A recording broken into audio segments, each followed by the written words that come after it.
Muy buenas noches.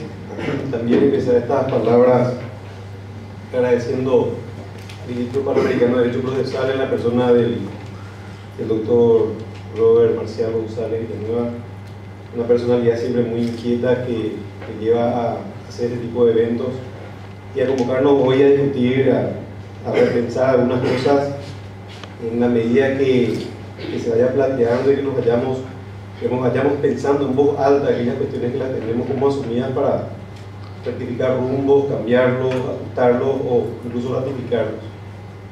Hoy les querría hablar de un tema que justamente habíamos acordado con Robert en su momento, que hace un poco a la temática del trabajo del Poder Judicial, tan agobiado, tan sobrepasado, tan cargado de expedientes y de problemas de todos los días, que quienes circulan por los pasillos de tribunales o quienes están de este lado del mostrador que yo estoy ahora, después de algunos años de trabajo en una profesión, hace 11 años estoy como magistrado, entendemos que el Poder Judicial como tal es siempre el último lugar, el último bastión a donde recurrir cuando se plantean estos conflictos de los cuales tan claramente nos hablaba Mane. Pero también es una máquina que evidentemente ya no da respuestas o las da respuestas en forma siempre insatisfactoria en cuanto al volumen que se va planteando. Hoy día un juez de primera instancia está manejando un promedio de 12.000 expedientes por turno, de los cuales se mueven aproximadamente una tercera parte todos los meses, es decir, aproximadamente entre 4.000 y un poco más expedientes de los 12.000 se están moviendo, hacen algún trámite por lo menos, y eso implica la imposibilidad material de dar una respuesta satisfactoria ni a los 12.000 ni a los 4.000 que se mueven.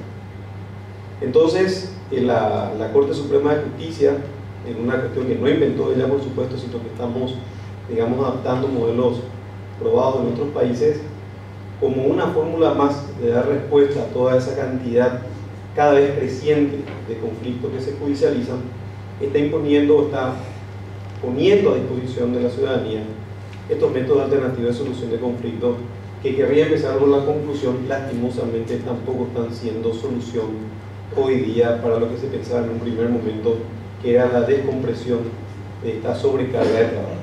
Y justamente querría hablarles de este tema puntualmente.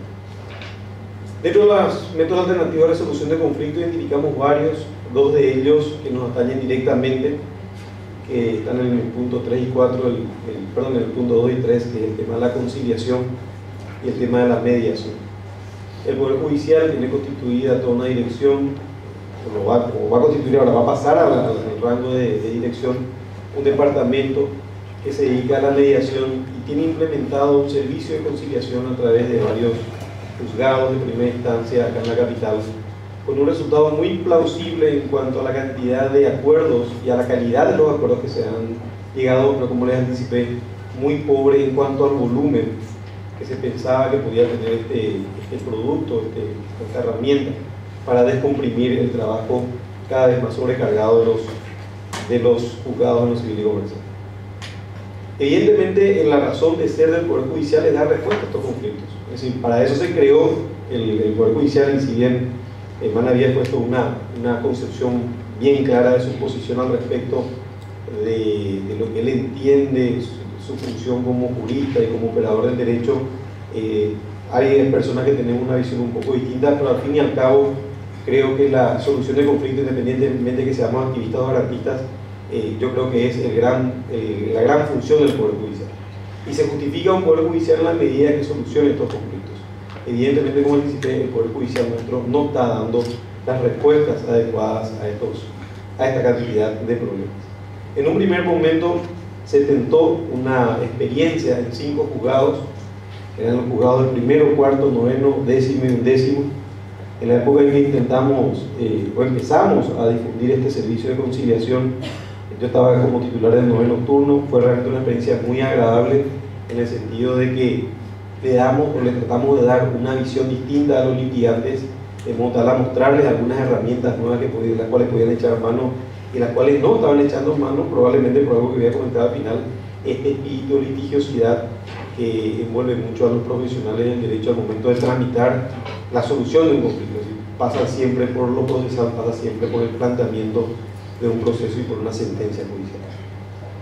¿Cuáles son las líneas de acción que habíamos planteado en ese momento? En primer lugar, una línea de promoción de la conciliación y la mediación por los juzgados que experimentaron esa nueva herramienta. La divulgación y difusión de las ideas de la conciliación y mediación en el ámbito de la comunidad jurídica y el desarrollo de un modelo eficaz de conciliación y mediación en el ámbito de la justicia civil. Productos o ideas, digamos, novedosas en una sociedad jurídica eminentemente acostumbrada a tramitar procesos como una única vía de solución de conflictos. Y al respecto, partiendo ya de estos dos productos, identificar bien lo que era una mediación y lo que era una conciliación, y ahí puntualmente el trabajo del juez particularmente delicado al respecto. Con respecto a la mediación, como ustedes me conocerán, la mediación es un procedimiento no adversarial llevado a cabo por un tercero que trata de avenir a las partes de acuerdo, dialogando mucho con ellas, en forma conjunta, en forma separada. Tienen distintas técnicas de negociación. Hoy en día estamos montando, estamos a nivel institucional, la Corte Suprema de Justicia está montando toda una infraestructura en el primer subsuelo del Palacio de Justicia de Asunción, replicado en todos los palacios de justicia del interior, en los cuales las mediadoras o los mediadores, la mayoría de ellas son mujeres, tienen la posibilidad de tener reuniones privadas N cantidad de veces, tratando de venir a las partes de acuerdo, volviendo a realizar reuniones, convenciéndole a las partes de la necesidad o de la conveniencia de llegar a ese acuerdo, con números muy elocuentes, muy positivos. De hecho, rescato la experiencia del Tribunal o del Palacio de Justicia de Villarrica, la Circunscripción Judicial de Villarrica, con índices realmente sorprendentemente altos, números muy elocuentes de casos solucionados, sacados del sistema judicial a través de un sistema de mediación muy eficiente. Si no recuerdo mal los números, en el año 2012 fueron alrededor de 900 causas judiciales las que se solucionaron a través del sistema de mediación solamente en esas circunscripciones. Números muy elocuentes que sí tuvieron un impacto positivo en la disminución efectiva del trabajo en esa circunscripción. Números que lastimosamente no se repiten en el resto del país, con una mejor experiencia que en el resto de la encarnación, pero en el resto del país, digamos, números más bajos, números más limitados de soluciones dadas a través de la mediación. ¿Qué hace el mediador? Básicamente el mediador no actúa como un juez, no juzga el caso, ayuda a explorar soluciones que las partes podrían arribar, trata de aflojar las tensiones.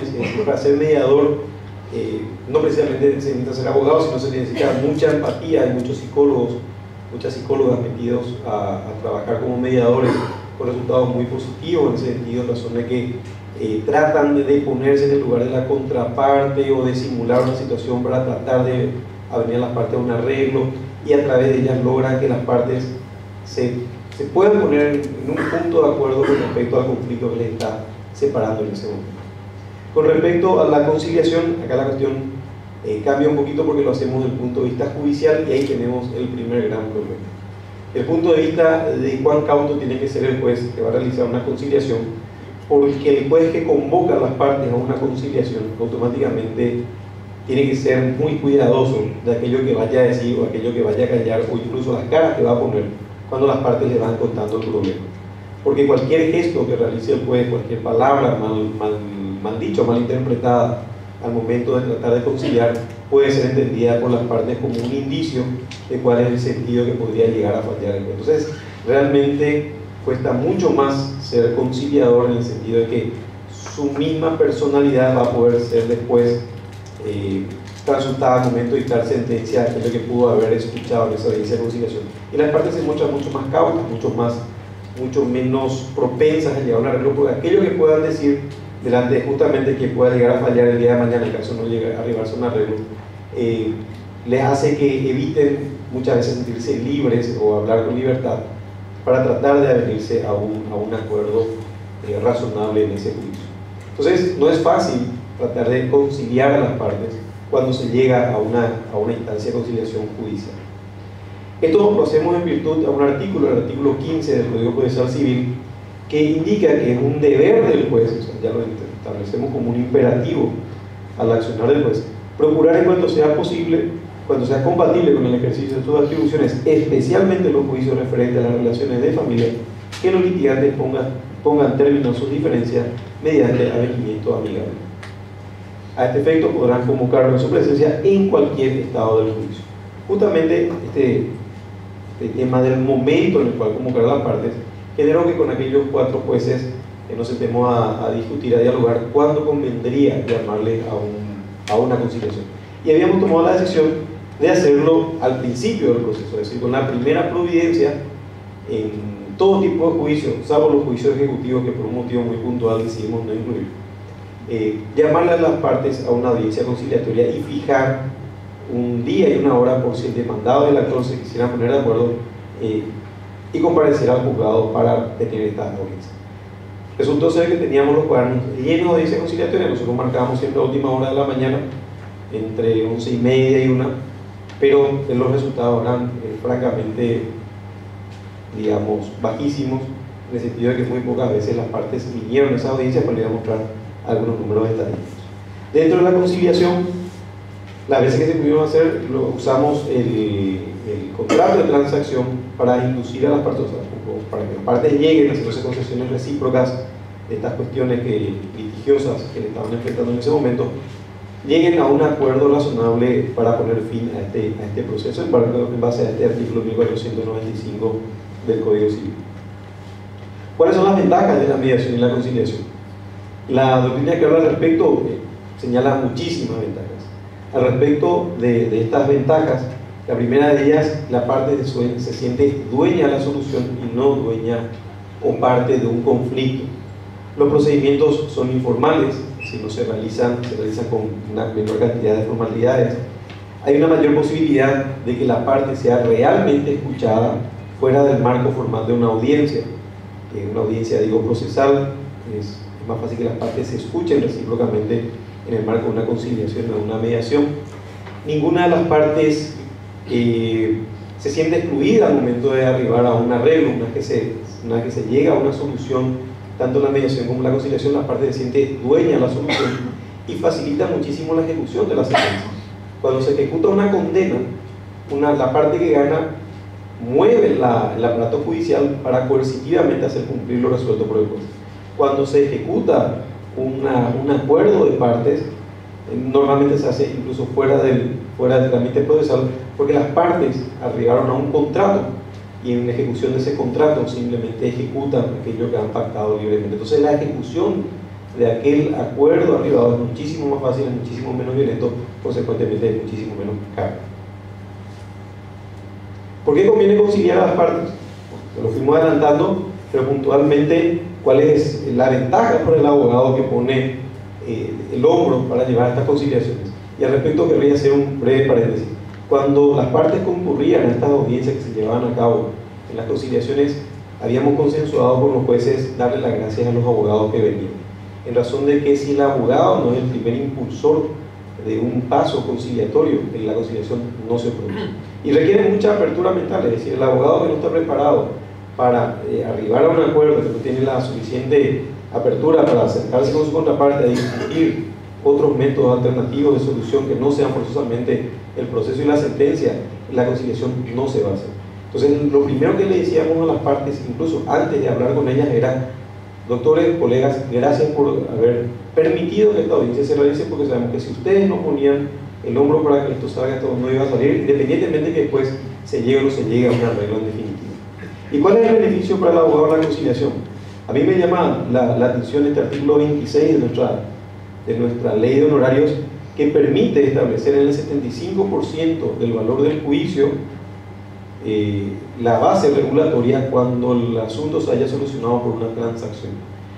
Y solíamos discutir con unos abogados: ¿qué les interesa más, tener un juicio de 3 años y cobrar el 100%, o de entrada al primer llamado al juez trabajar 1 o 2 meses y tener una audiencia conciliatoria, solucionar el problema de la regulación de honorarios y ganar el 75%? Creo que es tremendamente beneficioso que el abogado cobre más rápido, el 75% de los honorarios que tiene bien ganado, y trabajando obviamente muchísimo menos tiempo y, por supuesto, dificultando o mejor facilitando el trabajo del Poder Judicial al respecto. Un caso práctico: el divorcio controvertido. Habíamos hecho la experiencia y tuvimos una linda respuesta en los casos de divorcios controvertidos, en donde en una providencia modelo que ustedes conocen probablemente casi de memoria, de estilo, donde el juez simplemente corre traslado a las partes. En una parte de la providencia decidimos incluir estos agregados que ven ahí coloreados en azul y en verde. La parte de azul hace referencia a la mediación, informando a las partes la existencia del servicio de mediación, y la parte en verde decidimos incluir una convocatoria a una audiencia de conciliación, con la aclaración de que si la audiencia no se realizaba o si la audiencia no llegaba a un final, digamos, de conciliación entre las partes, los plazos procesales seguían. ¿Qué pretendíamos? Porque también tuvimos que aclararle a muchas partes, a muchas personas vinculadas a estos juicios, ¿qué pretendíamos con la conciliación? No reconciliarle a la pareja como tal, que probablemente era irreconciliable esa situación familiar, sino simplemente canalizar el juicio de divorcio controvertido a un juicio de mutuo acuerdo. Es decir, pasar el trámite controvertido que implicaba la realización de pruebas, en el cual incluso el allanamiento no nos servía por aquella disposición que ustedes recordarán del artículo 169, a un trámite de mutuo consentimiento en el cual reemplazábamos toda esa actividad simplemente por una audiencia ratificatoria llevada a cabo 30 días después del arribo al acuerdo de las partes. Si esa audiencia ratificatoria no se producía, el juicio podía continuar como conflictivo, es decir, continuaban los pasos procesales y se abría la causa prueba, etc. Esto tuvo muy buen resultado. De hecho, la mayor cantidad de casos que tuvimos conciliados fue a través de este sistema o a través de estos casos de la demanda de divorcio controvertida. Algunos datos estadísticos que nos pintan. Aquí hay una torta en donde vemos justamente lo que les señalaba. En casos de divorcio y disolución tuvimos el mayor porcentaje de casos arreglados, y después en distintas medidas: reconocimiento de unión de hechos, sucesiones, indemnizaciones de daño y perjuicio, cumplimiento de obligaciones contractuales, cobro de guaraníes normalmente ordinarios, desalojos, particiones de condominios e interdictos, ya digamos en fracciones mucho más pequeñas. Pero la gran masa de casos arreglados fueron aquellos vinculados al divorcio vincular y a la disolución de la comunidad de gananciales.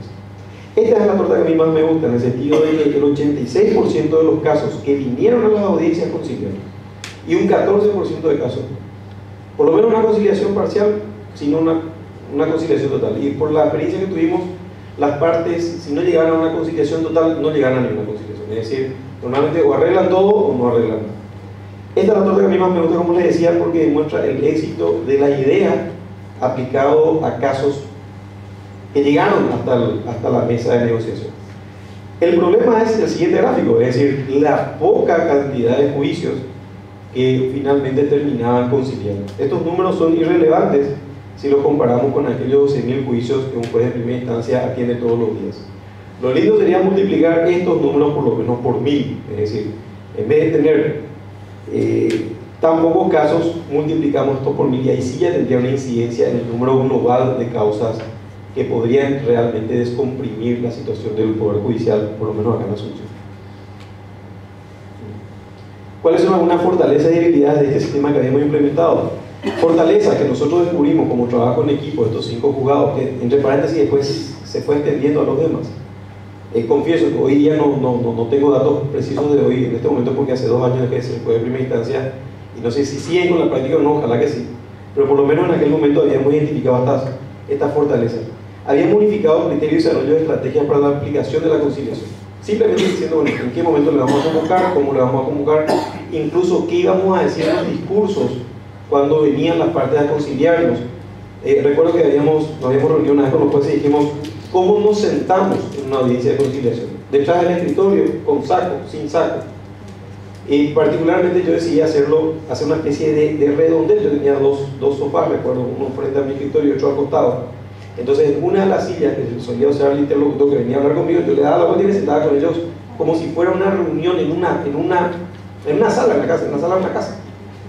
Muchas veces, si las partes venían, digamos, vestidas de calle, o yo notaba que eran personas de una extracción más bien humilde, le recibía sin saco. Es decir, la menor formalidad posible para que el diálogo realmente se pueda producir. Eso nosotros, digamos, tratamos de acordar entre los jueces para ver estrategias comunes para facilitar el diálogo.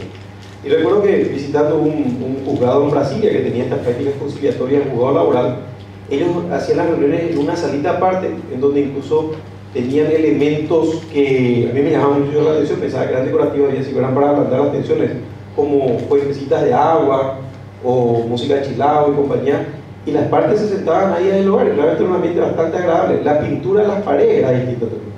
O sea, no era ese blanco que se suele pintar todos los edificios públicos, sino tenía así algunos tonos que realmente uno, estaba unos minutos ahí, uno se da cuenta que bajaba los decibeles, o por lo menos bajaba la alteración. Los jugadores de la experiencia promovieron sistemáticamente este servicio de conciliación y mediación. En la mayoría de los casos se han alcanzado acuerdos de calidad, que justamente el gráfico que les había señalado, una de las fortalezas más importantes que habíamos visto. Se produjo un impacto muy positivo en la comunidad jurídica. Nosotros tuvimos casos recurrentes de abogados que, una vez que experimentaron el servicio de conciliación, trataban de conciliar en nuestro caso. Es decir, teníamos, como nosotros le llamamos, nuestros clientes estables, que cuando tenían un caso que había salido bien, después el siguiente caso, ellos mismos venían y decían: doctor, voy a hablar con mi contraparte, a ver si nos podemos arreglar como arreglamos. Es decir, les gustó el sistema. Y eso yo creo que impacta positivamente, porque es una señal de que algún organismo, algunos órganos del Poder Judicial están tratando de implementar una solución distinta a conflictos que siempre se solucionan de otra manera. Y los mismos abogados tienen una muy buena receptividad de ese producto. ¿Cuáles eran las debilidades? Bueno, en primer lugar, como le dije, la incomparecencia de las partes. El gran problema de la falta de eficacia de este producto es el tema de que las partes no vinieron. ¿Por qué? Yo creo que por una cuestión de cultura adversarial. Y acá va la primera crítica. Probablemente parte de esta cultura adversarial, parte de la culpa de esta cultura adversarial tenga las mismas universidades, en donde normalmente le estamos dando a los muchachos y a las chicas que estudian Derecho programas en donde tácita o interlineadamente le estamos diciendo: cuando tengan un problema vayan y litiguen. Les enseñamos mucho de procedimiento, mucho de derecho de fondo, mucho de técnicas de litigación en una audiencia pública, pero no les enseñamos, por ejemplo, métodos alternativos de solución de conflicto, o cómo negociar, o que existe un sistema de conciliación y mediación dentro del Poder Judicial. Y a lo mejor subliminalmente le estamos transmitiendo la idea de que cuando tengan un problema lo solucionen a través de una única vía que van a conocer, que es el Poder Judicial, y existen otras. ¿Cuáles son las propuestas? Y en primer lugar, ampliar la promoción. Es decir, creo que la figura de las universidades se erige como la principal promotora, o debería erigirse como la principal promotora de este sistema nuevo, por lo menos acá en nuestro país, para solucionar este tipo de conflictos. Y hacer campañas de sensibilización en el sentido de convencerle a los operadores de justicia principales, que son los abogados. Yo creo que fue muy gráfico decir: todos los jueces son abogados, por lo tanto todos somos abogados, y suscribo con él esa idea. En el sentido de decirle a los abogados: lleguemos al convencimiento puntual de que el servicio de mediación y conciliación es una muy buena herramienta, incluso desde el punto de vista de los honorarios que se pueden generar. Finalmente, como conclusión, me gusta mucho este gráfico porque señala algo que para mí es una de las ideas fuerza con respecto a este tema. Justamente les acababa de mencionar que cuando se le enseña siempre a una persona, como dicen los americanos, que todos los problemas, que solamente tiene un martillo, que todos los problemas son clavos, ¿verdad? Entonces, cuando le enseñamos al estudiante de Derecho que tiene que solucionar un conflicto, que vaya a litigar al Poder Judicial, cuando se le plantea el conflicto va a hacer eso. Y no todos los problemas son clavos. Si en un momento dado vamos a encontrar problemas que son tornillos, y para los tornillos se usa otro tipo de herramientas. Y en ese sentido, cuando le enseñamos a la persona que podría usar otro tipo de herramientas para arreglar otro tipo de conflictos, yo creo que el primer agradecido va a ser el justiciable. Nunca tenemos que olvidarnos de que el motivo de ser del Poder Judicial, el motivo de ser de todos nosotros como operadores de justicia, y el motivo de ser, justamente como decía Manuel hace un rato, del Estado mismo, es la persona está en el centro de atención y de cuidado de todas estas instituciones y de todos nosotros. Y nunca deberíamos olvidarnos de que el justiciable se va a dormir con su problema y nosotros cerramos la oficina y nos vamos a casa. Consecuentemente, cuanto mejor le solucionemos el problema a ese justiciable que forzosamente tiene que recurrir al Poder Judicial por ese monopolio de solución que tiene el Poder Judicial con respecto a los conflictos sociales, vamos a cumplir mejor el cometido para el cual fuimos creados, y que, al fin y al cabo, es nuestro motivo de existir institucional. Muchísimas gracias.